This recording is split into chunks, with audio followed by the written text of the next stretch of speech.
We're here today to commemorate the 75th anniversary of the 1944 conference in Bretton Woods, New Hampshire.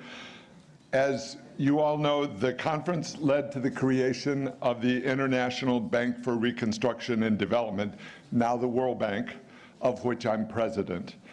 I'd like to mention some key points in the World Bank's financial history and discuss some of the development challenges.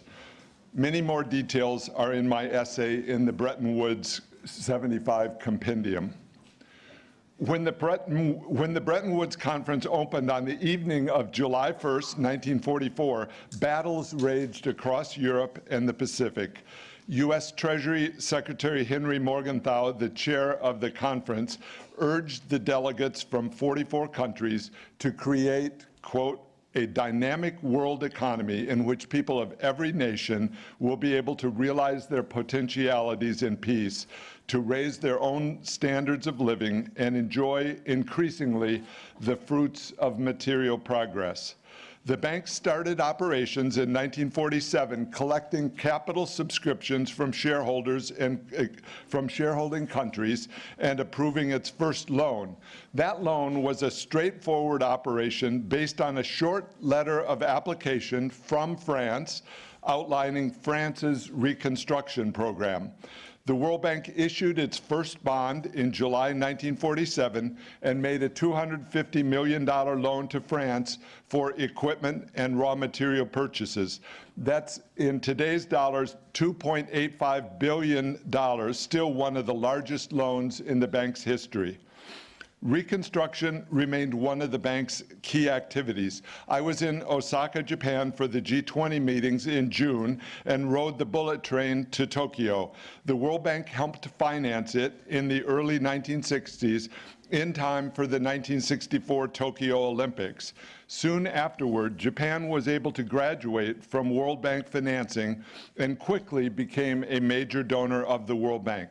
We welcome that economic success and our partnership with Japan and other donors through the decades. Another early activity of the World Bank was development. The first paragraph of the Articles of Agreement states that one of the purposes of the bank is, quote, the encouragement of the development of productive facilities and resources in less developed countries. The bank approved 2 sovereign loans to Chile in 1948 for equipment and agricultural machinery. Still in the 1940s, the bank recognized in its third annual report that part of its value was in analysis, quote, to help its members to analyze their development problems, mapping out the broad lines along which their development may be advanced most soundly and rapidly. Many of these lines of development need to come from the private sector. In 1956, the International Finance Corporation, IFC, opened for business with the difficult mission of investing only in private sector projects, quote, where sufficient private sector capital is not available on reasonable terms. In 1960, the bank's shareholders created IDA, the International Development Association, to make grants and low-interest rate loans to the poorest countries. Since then, IDA has provided nearly $400 billion in 113 countries, with donors replenishing its fund every 3 years. There's been success in terms of poverty reduction, some success, helped by the World Bank Group's development assistance and funding. The number of people living in extreme poverty has declined by more than 1.1 billion. The poverty rate in 2018 was estimated at 8.6%. That's thought to be the lowest global average rate in history, though it's still much too high. In a world that has gone through a great deal of turbulence since World War II, IDA's 3-year cycle of replenishing funds for the poorest countries has shown unusual stability and a clear sense of purpose.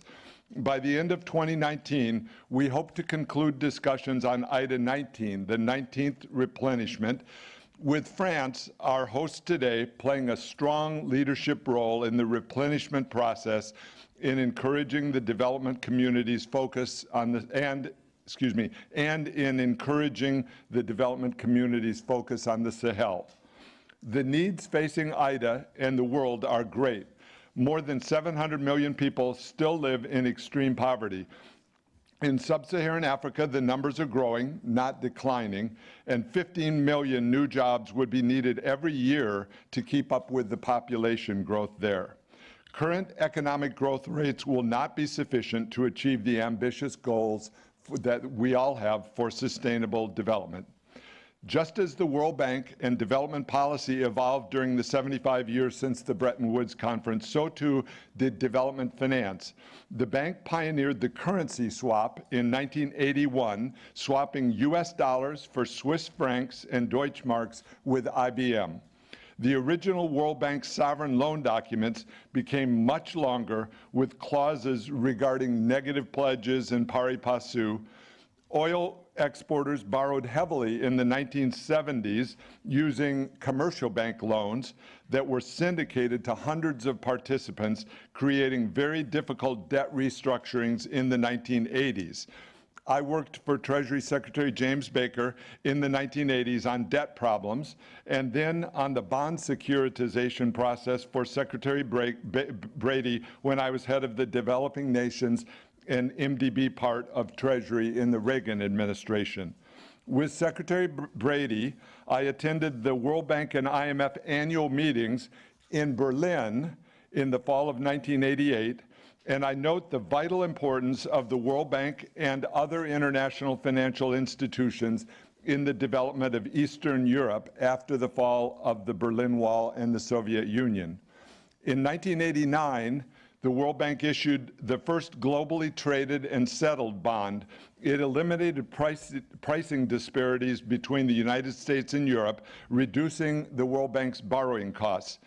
The World Bank created its first electronic bond in 2000. It was the first bond offered globally on the internet, allowing retail investors to invest in the bank's development activities for the first time.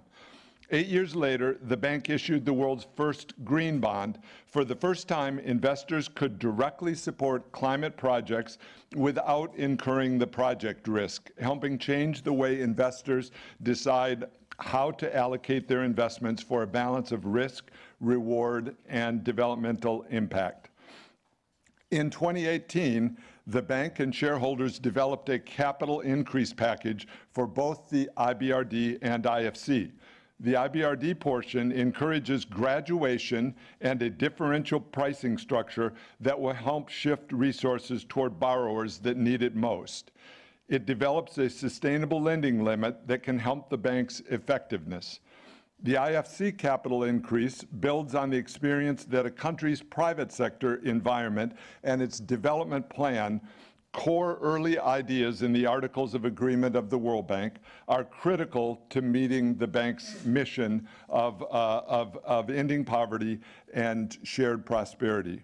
Thus, the World Bank Group of 2019 has vastly more tools and approaches than in its early days. I've mentioned IBRD, IDA, and IFC. There's also ICSID, the International Center for Settlement of Investment Disputes, founded in 1966, and MIGA, the Multilateral Investment Guarantee Agency, founded in 1988 when I was at the Treasury Department the first time. The World Bank Group also uses a variety of analytical tools and provides technical and advisory services that have helped countries make progress. One example is the annual Doing Business report, which rates countries on their business environment, including contract law, startup regulation, and taxation. Another example is the bank's Women, Business, and the Law report, a comprehensive global analysis of laws and regulations that affect women's ability to fully participate in the economy. We're now using the Human Capital Index, which was launched last year, to help quantify the importance of full health, successful learning, and job skills. I'd like to turn to a short look ahead. The focus of our work at the World Bank Group is based on strong country programs to improve living conditions, to drive growth, raise median incomes, create jobs, fully incorporate women and young people into economies, address environmental and climate challenges, and support a stronger, more stable economy for everyone. Today, the pace of innovation is accelerating and millions continue to escape poverty. But many parts of the world are more fragile than in recent decades, with more of the world's poor living in areas suffering from conflict, violence, and the effects of climate change. Strong leadership is needed to focus on liberty, safety, and creating an environment that fosters better opportunities. We urgently need countries to break through their obstacles in order to allow the lives of the poorest and most vulnerable to improve. Secretary Morgenthau closed the consequential Bretton Woods Conference in the mountains of New Hampshire on July 22nd, 1944, 75 years ago. The participants had actively debated, shaped, and agreed on a set of ideas and ideals that built a strong foundation for the World Bank Group and our many ongoing developmental needs. Thank you very much, and I'll take some questions if there are. Thank you. Thank you. So we have a few minutes for a few questions. Please introduce yourself. And you have the mic in, so Barry.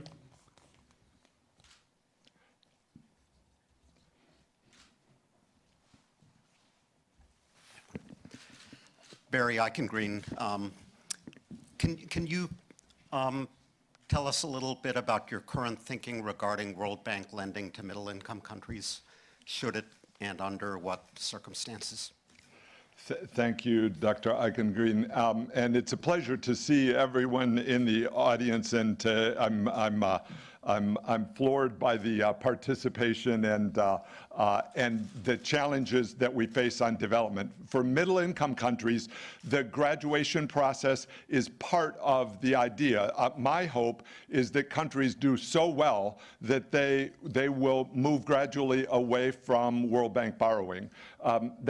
That occurs because, for one, the bank is now pricing loans for middle-income countries at a higher interest rate, so that the spread between their borrowing costs and their market borrowing costs has narrowed. So the pure financial benefit for middle-income countries in borrowing from the World Bank has diminished somewhat.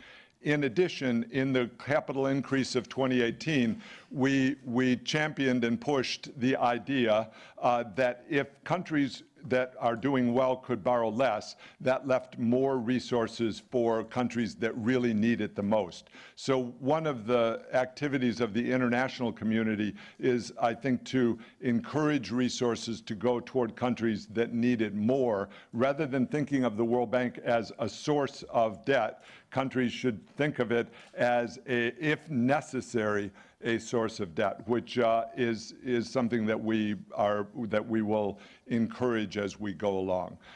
In addition, and perhaps more importantly, for many middle-income countries and upper middle-income countries, the bank's value as in terms of advisory services and technical assistance takes on more and more meaning, and also its role as the International Finance Corporation, which often can continue its activities in the private sector of a middle-income country as that country does better.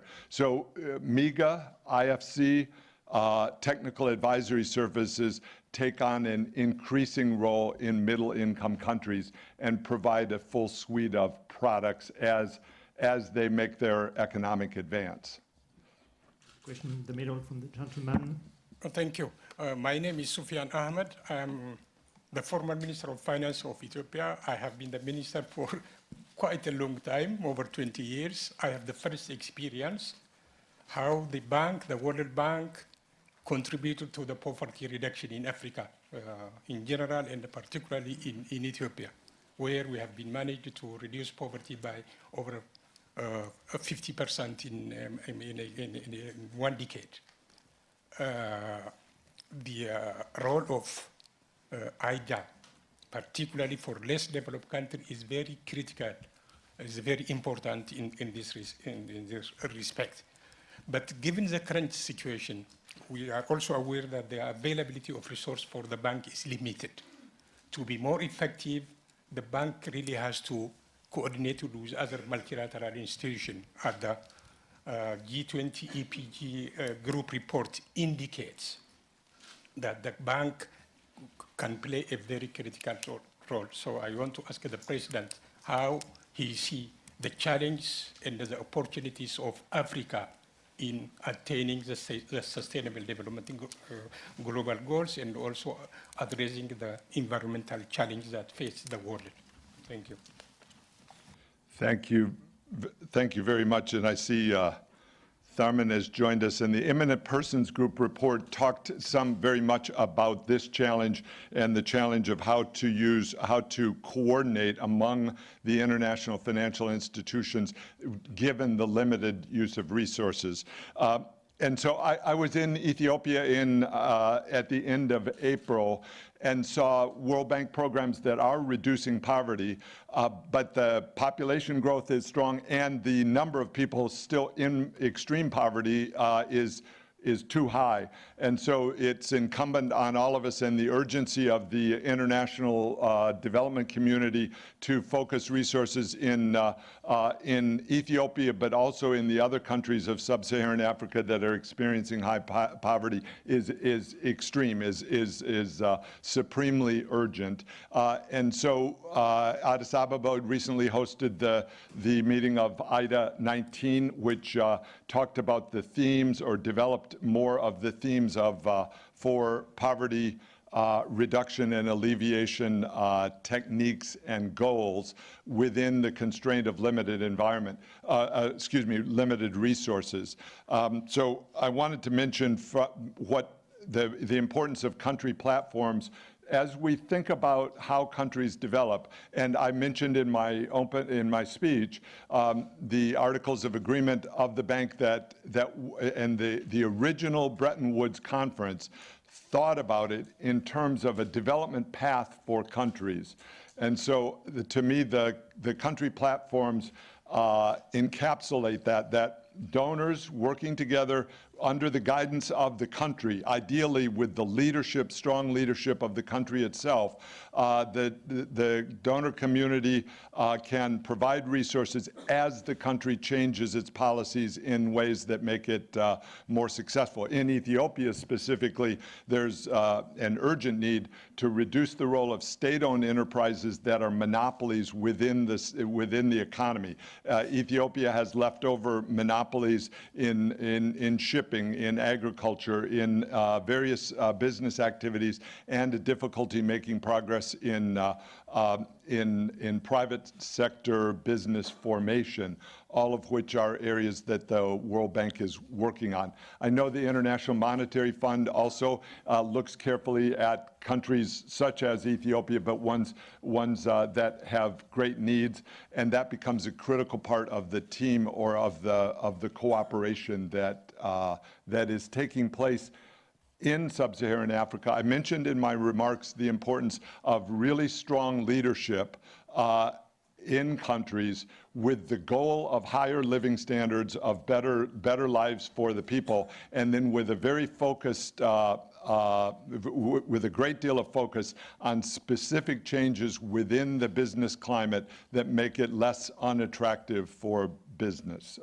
If I may, on Ethiopia, then a critical challenge is to find enough flexibility and freedom within the transportation and transit kinds of communities that people move to where the jobs are, but also that people are able to build businesses that can get goods and services to where they're needed. That's an important challenge. Thank you, the sir. Last question from Gillian Tett. Gillian Tett, thank you for your remarks earlier. I'm curious how you see the role of China in the World Bank and China in the multilateral system going forward. Would you be willing to give China a much bigger footprint or say in the World Bank? Are you willing to cooperate with potential rival organizations like the AIIB? Does it concern you that if China does not get a bigger footprint, it will want to develop its own network, which will essentially be a rival? Thank you for that. So China has a big role in the World Bank, and we welcome that in terms of it as a shareholder, a major shareholder of the World Bank, a major participant in IDA, and I'm hopeful that they will be a bigger participant in IDA 19, the upcoming IDA round. China is affected by the general graduation policy of the bank, in which countries, as they do better, evolve away from IBRD lending. So China is in that process. Their borrowing from the World Bank peaked, and their demonstration of Barry Eichengreen's question about why or how are countries affected. China can borrow relatively inexpensively in global capital markets, and the World Bank's pricing is gradually rising for countries that are as successful as China has been. And so the pure financial benefit is less. And so China has a big footprint in the World Bank in many ways. They have personnel at the very senior levels within the bank. They have a full seat on the board of directors of the World Bank, and I have good relations with all those. I've made two trips recently and 4 or more in 2018 to China, where we have very candid, open dialogue on development. China's very interested in world development in Africa, in the principles of that. So the thrust of the idea was that of whether there will need to be competition. I would really much rather phrase it, and I've talked with President Xi, with Premier Li Keqiang as recently as 3 weeks ago, about the cooperation, the very good cooperation that there can be between the World Bank and China in terms of development around the world. That means transparent debt standards, high lending standards, quality of investment projects, and at the core, our common interest with China in seeing development, in seeing living standards go up around the world. I talk in these terms with China. They raise these issues with me, as well as, and I should add, the importance of environmental developments. China and the World Bank have worked very closely together on various environmental advances that China has made, and we look forward to more of those. So across this broad range of endeavors, I see us working together to evolve the relationship between the World Bank and China in very constructive ways that allow more development, not only in China, where we continue to work actively with China across a range of our products, but also around the world. Thank you very much, Thank David. you. And so now it's time to turn to the next panel.